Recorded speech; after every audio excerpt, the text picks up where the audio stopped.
Ռուս-ադրբեջանական դիվանագիտական ճգնաժամը շարունակում է խորանալ, աստիճանաբար դուրս գալով Եկատերինբուրգում իրավապահների կողմից ադրբեջանցիների սպանության շուրջ ծագած սկանդալի շրջանակներից։ Մի քանի ժամ առաջ ադրբեջանական իշխանամետ Մինվալ կայքը մեկ րոպեանոց մի տեսագրություն հրապարակեց, պնդելով, որ դրանում պատկերված է անցած տարվա դեկտեմբերին Չեչնիայի երկնքում ադրբեջանական ավիաուղիների օդանավի խոցման պահը։ Огонь! Огонь, говорю!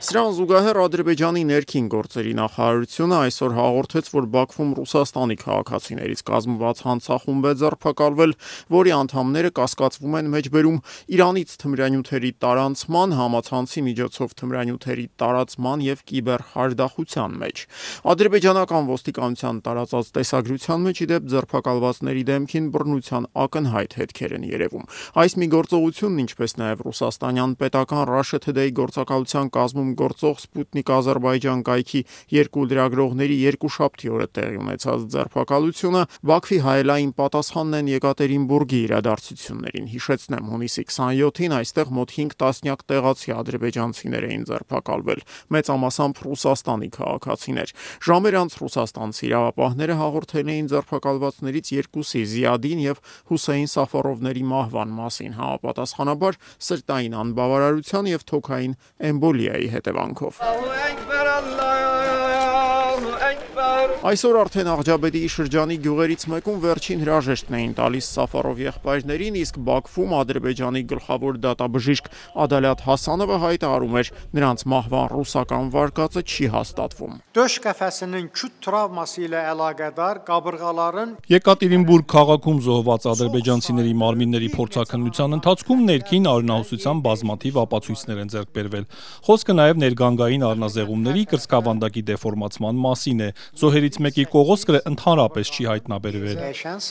Ադրբեջանում վստահ են Ռուսաստանն իր տարածքում ապրող ադրբեջանցիների դեմ ճնշումներով փորձում է ինչ-ինչ ուղերձներ հղել Բաքվին, որոնց նպատակը, ինչպես իշխանամետ քաղաքագետներն են պնդում, Ադրբեջանի անկախ արտաքին քաղաքականության սրբագրումն է։ Я думаю, что команда о том, чтобы прессануть азербайджанцев, она поступила из одной из башен Кремля. Ես կարծում եմ, որ ադրբեջանցիներին ճնշելու հրամանը տրվել է Կրեմլի աշտարակներից մեկից։ Հակառակ դեպքում նման աղաղակող պնդումներ չէին հնչի, թե բերման ենթարկվածներից երկուսը սրտի հետ կապված խնդիրներից են մահացել, երեքն էլ հայտնվել են վերակենդանացման բաժնում։ Եվ այս ամենի ֆոնին Կրեմլի խոսնակ Պեսկովը հայտարարում է, թե սա զուտ իրավապահներին վերաբերող հարց է, եւ այն չպետք է անդրադառնա երկկողմ հարաբերությունների վրա։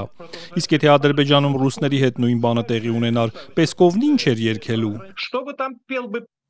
Песков? Իշխանական Բաքու TV հեռուստաընկերության եթերում ավելի հեռուն գնացին, պնդելով, որ Ռուսաստանում բնակվող ադրբեջանցիների դեմ հարձակումներն իրականացվում են անձամբ նախագահ Պուտինի հրամանով։ Հաղորդավար Էլչին Ալիբեյլին նույնիսկ պնդում էր, որ Ռուսաստանի նախագահի մոտ հիստերիկ դրսևորումներ են։ Եթե սկսել ենք անկեղծորեն խոսել, հարկավոր է նշել, այս 25 տարվա ընթացքում բոլորն էլ հասկացել են, թե ով է իրականում Պուտինը։ Այս բոլոր դաժանությունները նրա համար նորմալ երևույթ են, նա հիստերիայի մեջ է, որովհետև պարտվել է բոլոր ճակատներում։ Это истерия Путина избежать поражения. Բայց չնայած քննադատության, երբեմն նաև վիրավորանքների այս տարափին ռուսական կողմի արձագանքը շատ զուսպ է։ Это эмоциональная, чрезвычайно эмоциональная реакция. Սա հուզական, չափազանց հուզական արձագանք է, եւ մենք հուսով ենք, որ դրան փոխարինելու կգա ուղղակի շփումը, որի ընթացքում կտրվեն բոլոր արկա հարցերի պատասխանները։ В ходе которого